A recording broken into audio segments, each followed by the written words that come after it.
Welcome children, good morning.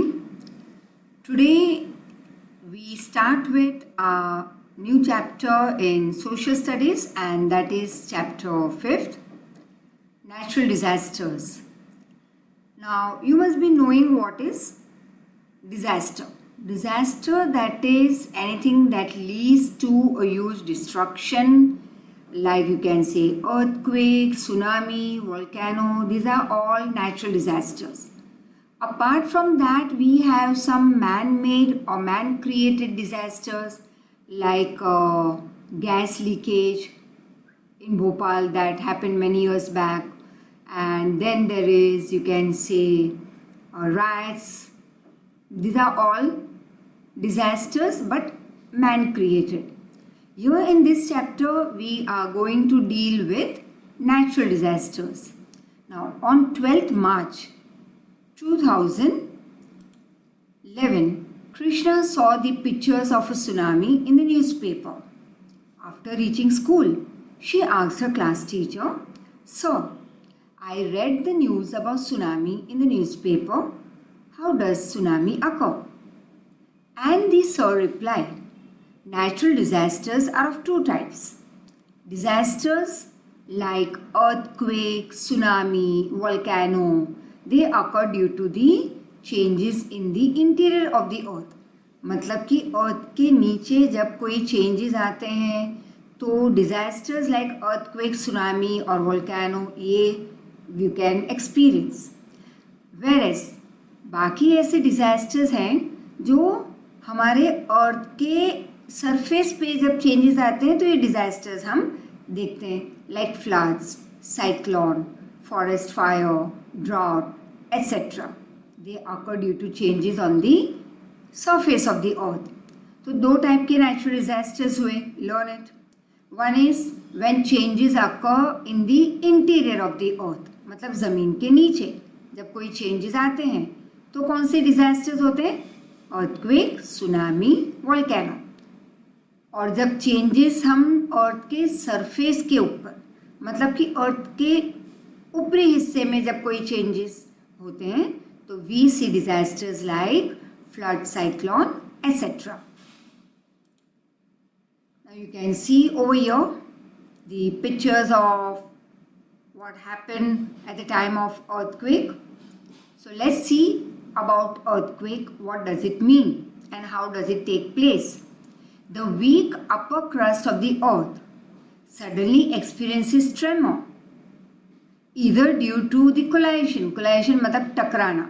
अब ज़मीन के नीचे प्लेट्स होती है, वो प्लेट अगर दूर होती है तो एक और इफ़ेक्ट हम देख सकते हैं हम पे. जब वो कोलाइड होती है मतलब टकराती है तो उसकी इफ़ेक्ट अलग होगी.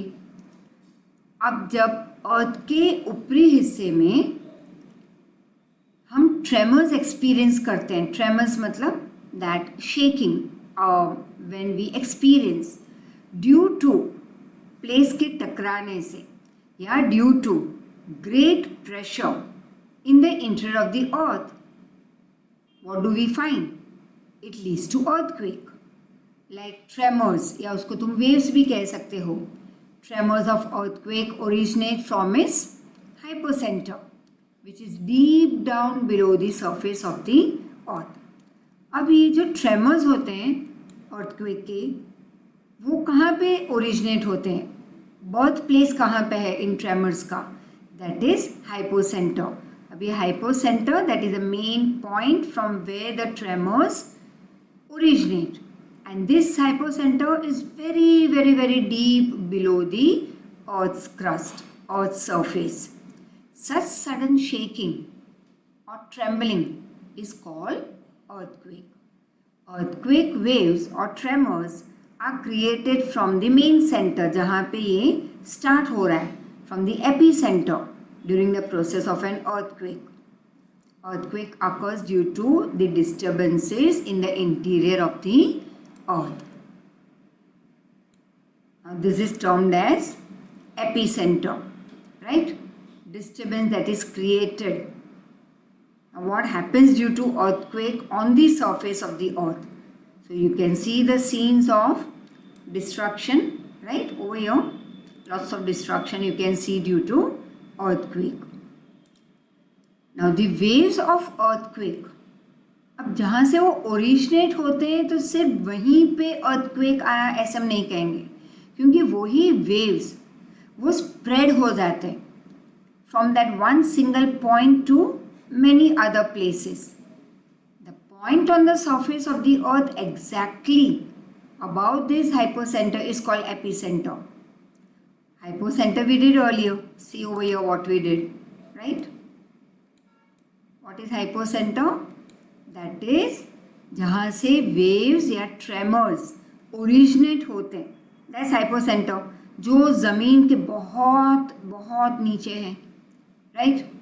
तो the point on the surface of the earth exactly about this hypocentre is called epicentre. The intensity of earthquake is felt maximum around the epicentre. Naturally जहाँ पे एपिसेंटर होगा, मतलब the place where the tremor actually started from, right? वहाँ पे earthquake की असर सबसे ज़्यादा महसूस होगी. The intensity of the earthquake decreases as we move away from epicentre. अब जितने एपिसेंटर से हम दूर होंगे तो अर्थक्वेक की असर उतनी कम होगी, लेकिन जितने नज़दीक होंगे एपिसेंटर के, अर्थक्वेक की इंटेंसिटी मैक्सिमम होगी वहाँ पे. The effect of an earthquake depends on the intensity of the earthquake.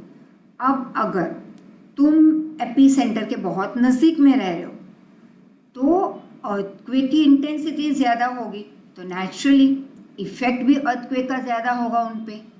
लेकिन अगर हम एपिसेंटर से काफ़ी दूर हैं, बहुत दूर हैं, तो उसकी असर बहुत कम होगी, right? We can measure the intensity of the earthquake and know its point of origin with the help of seismograph.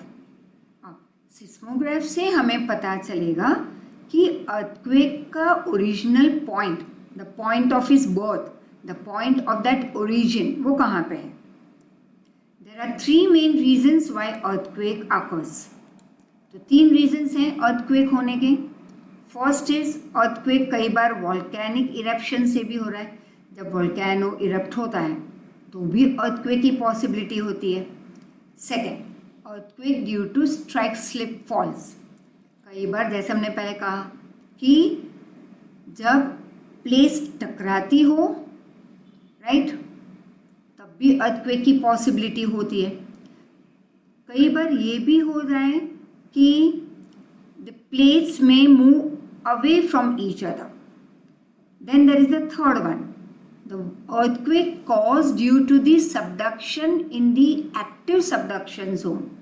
मतलब जहाँ पे earthquake की असर या earthquake के जो tremors हैं उसका जो origin point है, that active zone में हम earthquake सबसे ज़्यादा महसूस करते हैं. And the center of the earth is approximately 6,371 kilometers from Earth's surface, right?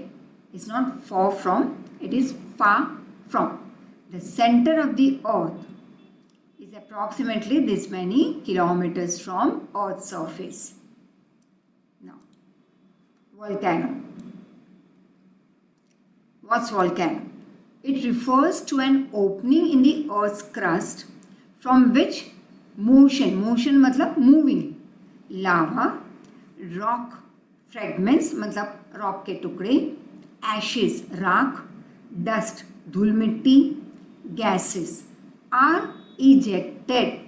अब देखो, injected मतलब किसी चीज़ का अंदर जाना, ejected मतलब किसी चीज़ का बाहर आना. जैसे हम कहते हैं इंजेक्शन, तो इंजेक्शन लगवाना मतलब कोई चीज़ हमारी बॉडी में पास हो रही है, इंजेक्ट हो रही है.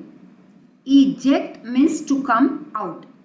तो बहुत सारी चीज़ें, वोल्केनो मीन्स बहुत सारी, ये सारी हमने जो वर्ड्स रीड किए, lava, rock pieces, ashes, dust, gases, वो सारे इस अर्थ क्रस्ट के ओपनिंग में से बाहर आ रहे हैं, राइट, दे आर इजेक्टेड। और ये सारी चीज़ें होती कहाँ पे है? Below the earth surface. वहाँ से वो अर्थ क्रस्ट के ओपनिंग थ्रू बाहर आ रहे हैं। Volcanic eruption occurs due to 4 main reason. अब ये 4 मेन रीजन्स क्या है वॉल्केनो होने के? फर्स्ट ऑफ ऑल, अर्थ के इंटीरियर में टेम्परेचर का बढ़ना। सेकेंड, मैग्मा का क्रिएट होना। थर्ड, गैस और वेपर क्रिएट हो रहे हैं। एंड फोर्थ, अब यही मैग्मा जो क्रिएट हुआ below the earth crust starts moving towards the earth surface and then it comes out through this opening. There are different types of volcano. Dormant, जैसे हम कहते हैं स्लीपिंग। वन इज एक्टिव, मतलब जो चलता ही रहता है, ये शांत हो गया है। Dormant volcano, sleeping volcano. This is active, मतलब अभी भी है, जैसे कंटिन्यू है। Magma is pushed upwards. अब यही जो मैग्मा जो नीचे बहुत ही हाई टेम्परेचर पे है, जहाँ पे हाई टेम्परेचर पे you can see the gases and all, तो ये magma it is pushed upwards by the gases which are lying below the magma. अब मैग्मा ऊपर है, उसके नीचे हैं गैसेस, तो ये गैसेस पुश कर रहे हैं मैग्मा को, which then moves out. Secondly, the water percolating that is passing through or seeping through the cracks and openings of the weak rock surface turns into vapor। और जो भी पानी वीक रॉक्स के cracks में से पास हुए थे, that turns into vapor। Now this vapor is full of pressure due to lack of space। अब होता यह है कि ये वेपर को जगह नहीं मिल रही फैलने की, कम जगह है, lack of space। So pressure increases and it wants some space to move out. So it tries to come out with great force. And this vapor, which is that below, it forces the magma to move upwards. The gases present in the magma reach near the surface of the earth. फिर ये जैसे अर्थ के surface के नज़दीक आ जाते हैं ये magma and gases, it comes out, it erupts with a great pressure in the form of lava. और जो फिर प्रेशर के साथ जो बाहर आ जाता है हमारी ज़मीन से बाहर, that is what is volcano. And it brings along with it molten lava, ash, gases, rock pieces of different shapes, sizes, etcetera. And this is called volcano. All this volcano residues मतलब जो बची हुई चीज़ है, बचा कुचा जो रहता है, all these volcanic residues comes on the surface of the earth and then it forms a mountain like structure। अब जैसे ही ये volcano erupt हो जाता है, it brings along with it, outside we saw lava and ash and rock pieces of different size and shapes। तो ये सारी चीज़ें फिर एक mountain like structure बन जाता है। If the amount of gas and vapor is more and the vent on the earth surface is narrow, then the eruption is dangerous। अगर गैस और वेपर ज़्यादा हो ज़मीन के नीचे, जो बाहर आना चाहते हो, लेकिन जो उसका रास्ता है, जो वेंट है, right, to come out on the earth surface, वो अगर नैरो है तो यही वॉल्केनो डेंजरस बन सकता है। But if the amount of gas is less and the vent is broad and long, तो फिर molten lava comes out very slowly and start spreading on the earth surface। So which one is a better one? When the vent is broad and long and amount of gas and vapor is less, तो वो dangerous volcano, destructive volcano नहीं बनता, क्योंकि वो broad रास्ता है जहाँ से वो लावा बाहर आ रहा है, और वो भी धीरे धीरे, राइट, और फिर वो अर्थ के सरफेस पे स्प्रेड हो जाएगा। But when the same amount of gas and vapour is great, is more, और वेंट, रास्ता भी नैरो है, तब वो वॉल्केनिक इरप्शन डिस्ट्रक्टिव बन जाता है।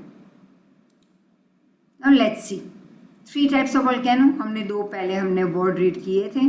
एक्टिव, उसका एक पिक्चर भी हमने देखा, डोरमेंट ये भी देखा, और एक है extinct. So 3 types of volcano. Volcanoes are found at various places in the world.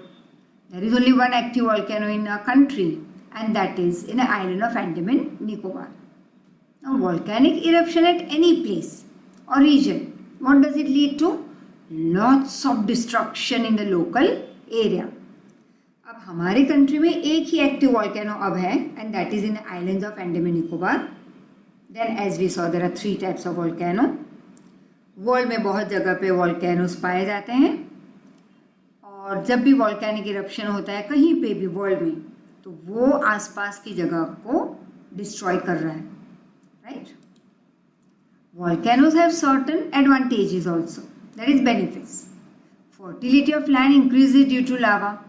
हाँ, वॉल्केनिक इरप्शन के टाइम पे और उसके बाद भी थोड़े समय तक हम देखते हैं कि the lava that has come out is very hot and burning and all.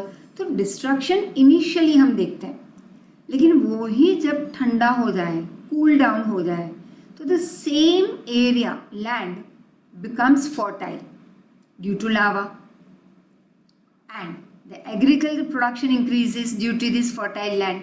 जैसे जावा और सुमात्रा में प्रोडक्शन बढ़ने लगा, अच्छा हुआ production quality wise, quantity wise, क्योंकि वहाँ ये जावा और सुमात्रा में जो वॉल्केनोज हुए थे उसकी वजह से वहाँ की लैंड फर्टाइल बनी थी. That was due to lava. The potassium rich soil from the volcanic residuals helps the farmers to grow huge crop, right.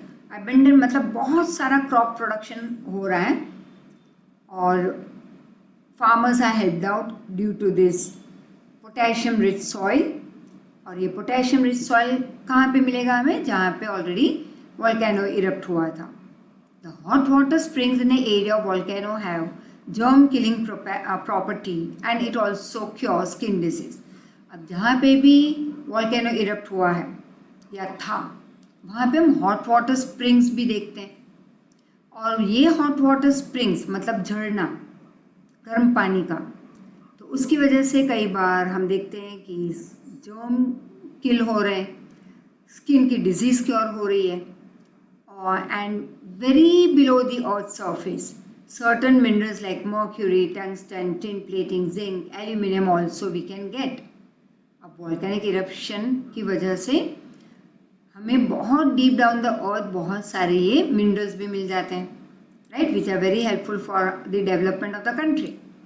The lava that cools down inside the vent of extinct volcano turns into diamonds as the time passes. अब लावा जब cool down हो जाए in that vent, right, of which type of volcano? Extinct volcano. जो volcano खत्म हो गया, ना तो वो सो रहा है, neither it is dormant, nor it is active.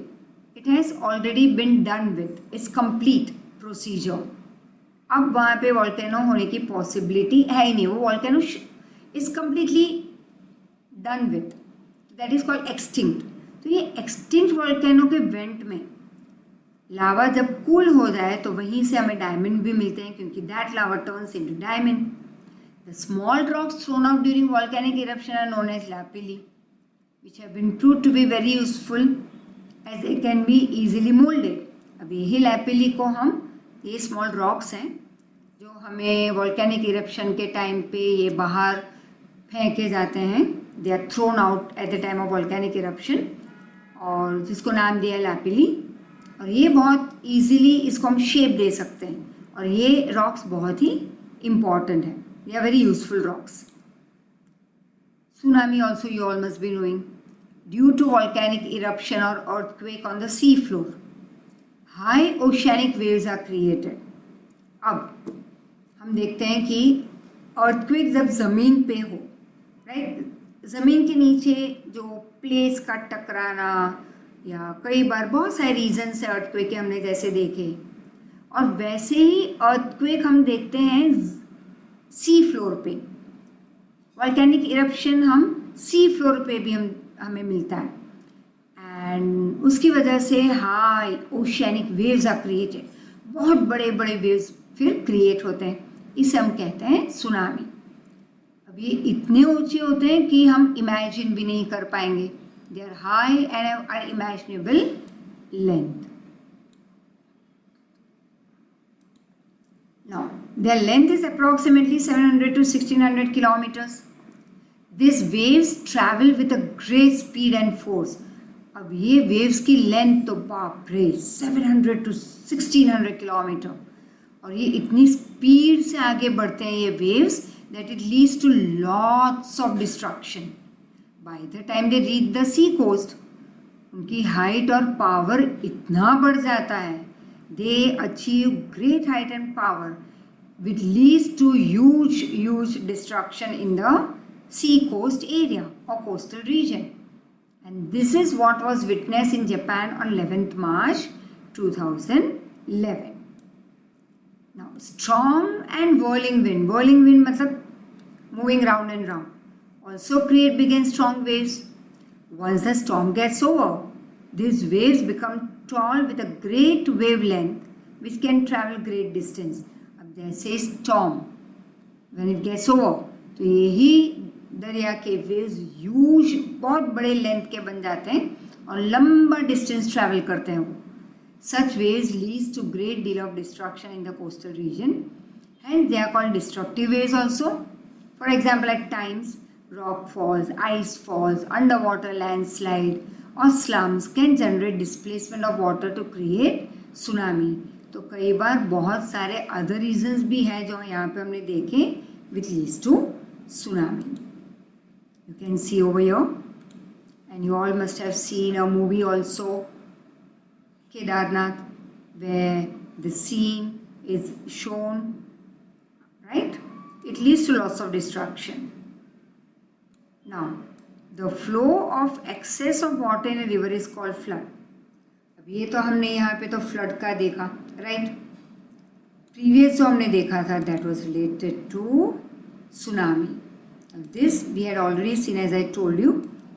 And flood तो is very commonly that we have heard कि जब बहुत बारिश हो, पानी का बहाव बढ़ जाए, overflowing it becomes, is called flood. It leads to again destruction. Flood occurs due to two reasons. तो दो reason है flood के. One is heavy rain in the upper part of the river, and second is the dam on the river breaks. Flood occurs in the low lying areas on the river bank. अब the low lying areas में है जो you can see वहाँ पे flood की possibility ज़्यादा होती है अगर बारिश ज़्यादा हो जाए या डैम टूट जाए. Now, this is very important that you should know. In 1978 North India में flood affected area, river के नाम गंगा यमुना, फिर एक मच्छू रिवर मोरबी में है. 1979 में ये अफेक्ट हुआ था मोरबी में. तापी सूरत 2006 में फ्लड आया था. कोशी बिहार में 2008. फेमाइन मतलब सूखा, राइट? जब बारिश ही ना हो तो we see the land becoming parched, that is dry. Scanty rainfall मतलब कम रेनफॉल, बहुत कम rainfall leads to the drying up of the ground water and shortage of food and shortage of water. This condition is called famine. The condition of famine occurs in case of scanty rainfall or no rainfall for 2-3 years continuously, that is successively. मतलब एक के बाद एक 2-3 साल तक अगर बारिश हो ही नहीं या बहुत कम बारिश हो तो भी famine की possibility occur हो रही है. Possibility of famine is less if we plant more trees. लेकिन ज़्यादा से ज़्यादा अगर हम trees grow करेंगे तो फेमाइन की पॉसिबिलिटी कम हो जाती है. And from this point cyclone we do in a next video. Till then revise this. Thank you very much. Take care. Thank you.